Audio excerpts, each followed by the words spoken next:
OOP's mother decides to cut ties with everyone and move to Nigeria. OOP suspects a scam and races against the clock to catch their mother before it's too late. She ceased all her utilities, most of her personal possessions are missing, emptied, and closed her bank accounts.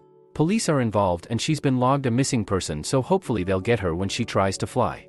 She's cut ties with her friends. None of us in her family knew what was going on. I only know where she is because I can track her phone. Found paperwork with a new address in Nigeria. Phone bill that says we'll use this one until I get new. I am broken. Update. She's gone. The police were able to eventually find her in the hotel, checked in under a false name. She convinced them she knew exactly what she is doing and is of sound mind. They can't stop her, she's not doing anything illegal. I found from her bank that they had also contacted the police last week as they were very concerned about her behavior. The police visited Mum and she told them to fuck off and mind their own business. I know she is a victim in this, but I can't help but think how callous and calculated she's been in all this. Keeping it all a secret. Abandoning her children, her grandchildren, her great-grandchildren, who all love her very much. Does she truly believe in her actions? We received a letter from her yesterday, posted before she left. Apparently her flat has 2 weeks rent paid and then the lease ends. We have that time to sell/donate/take everything from the flat. All our family photos are still there on the sideboard. I don't know what's going to happen to her. When she gets there, will there be anyone waiting for her? If they want ransom, nobody in our family has the ability to pay. If she decides to come home, we would struggle to find the money for that, let alone then finding her somewhere to live. I'm sorry this isn't a happy ending. I have cried a lot and will cry more. This is worse than if she had just died. Everyone goes through the death of their parents, but what she's putting us through, what she's been convinced is the right thing to put us through, is worse. Her letter says she will stay in touch through Facebook Messenger, and that she hopes we can forgive and support her. I can only hope that we're wrong, only hope that everyone is wrong, and that she will find that wonderful new life she has been told awaits her. Thank you all for your kind words. Please look after your parents. Update. Okay, lots of developments since my last post. First, I'd like to remind everyone that this is happening in the UK. A lot of the replies I had were giving US-centric advice, which I know came from a good intention and I thank you for that, but please take our location into consideration when providing advice. I had been tracking her phone yesterday, saw it moved from the hotel into the airport, and then went offline. I assumed this was her getting on the flight. I had a call from an officer at the airport yesterday evening. She had been denied boarding at the airline because she had not completed a visa. She thought it was something she could do on the plane, or when she landed. The police became involved and went through the same process as all the other times she's recently had police intervention. Again, she has convinced them that she is in full control of her faculties, she knows what she is doing and is certain she wants to do it. So she's checked back into another hotel at the airport, and will begin the act of obtaining a visa. I'm not entirely sure of the process for this, but if it involves a visit to the Nigerian embassy in London, then I hope they will be able to see what's going on, assuming she tells them the truth, and perhaps deny her a visa or at least add themselves to the long list of people who have told her she's the victim of fraud. She's still not answering our attempts to call her but has begun responding to text messages, so that's good. Family are all trying to stay positive and friendly with her despite us being extremely angry, just one of the several stages of grief we've all experienced this week. Our conclusion is that we cannot stop her. She is determined this is what she wants to do, and is totally convinced it is not only the right thing to do but the best thing to do. She has been convinced that we do not love her, and it is to our benefit if she leaves. 6 hours later. At this point I had stopped writing this update because a message came through on our family WhatsApp group from my younger sister. Mum's on the phone, she's coming home, has realized it's a scam. My older sister asked. Why does she think it's a scam now? And the reply. None of her cards work, and I think she's sussed it with all that's happened. Hotel are talking to police now. So my younger sister and my older brother jump in a car and start driving to London. They have since arrived and met with Mum and the police, and I'm not sure exactly what's going on until I get an update from them. The police are trying to recall the package of personal items she shipped through an international courier. I'm still not entirely clear what happened with the bank today, whether the scammers took money, or my mum transferred it, but however it's happened the transaction either failed or has since been reversed by the police working with the bank's fraud team. A recent update from my sister says. Got her.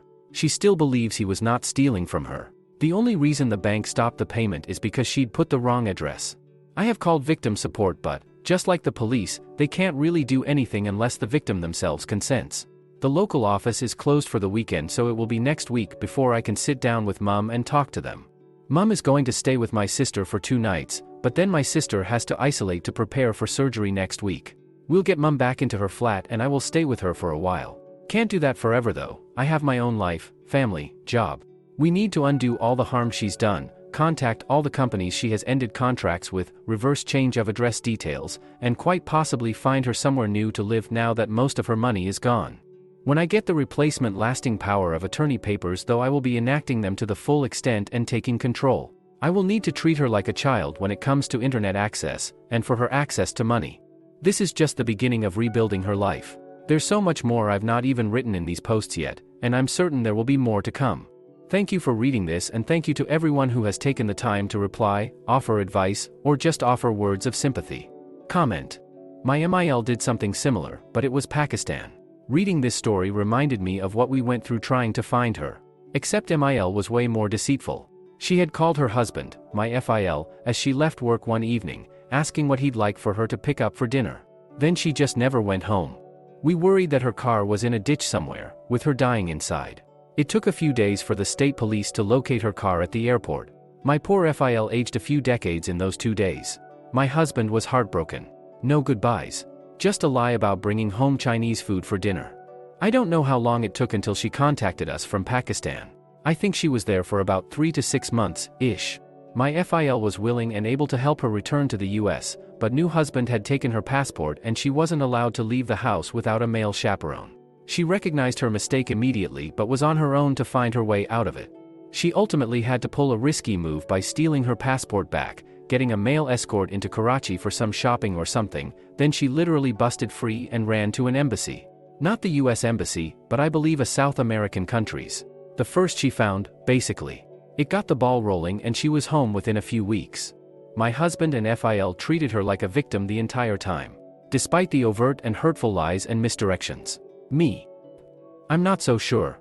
She left with fresh stitches in her face from the facelift she had not even a week before leaving. Left her world full of friends and a job and her belongings, for us to deal with. Even her car cost me a few thousand to get out of impound eventually. I have no idea what some Pakistani man told her that made her believe she'd have a better life as his wife. I still can't wrap my brain around how someone could willingly walk into this situation. She got damn lucky. I'm not the most sympathetic voice to tell this story because of what she did to my FIL and husband, and BIL and his family, but I do at least recognize the ease in which she was scammed. Glad to read that OP's mom is home safely. Comment. I have a relative who married a Pakistani guy in his 20s when she was in her 60s. She'd met and married him while visiting Pakistan, and then they eventually moved back to our home country together. My family were quite worried, but she was adamant it was genuine. They ended up divorcing amicably a few years later, after which she came clean to the family that it had been an immigration scheme all along, but she hadn't been scammed, she was just in on the scheme from the beginning lol. If he gave her anything in return or if the companionship of a younger man was her reward, but as far as I know she had no regrets. She always was an adventurous woman. Comment. BBY girl, you are so pretty, I love you my wife. Basically something along those lines. My friend's mom was a part of a group of women that counter-trolled and helped rescue older women who were on the path to be scammed, deceived, and like in your MIL situation eventually held against their will in a foreign country to be made a servant. Her mom showed us a bunch of the love letters these guys would write to deceive these women, and they all looked like they were written by a teenager who spoke English as a second language that they learned off of a message board. None of them were particularly charming, endearing, or even sweet. What they all were is incredibly complimentary and attentive. Sending dozens to hundreds of messages a day to keep these women engaged and moving their plans along to either send them money or buy them things like cars and lots of watches. Oddly enough, most of these women were over the age of 60 and very computer illiterate and usually operating off an iPad, as that's the only way they knew how to get on the internet.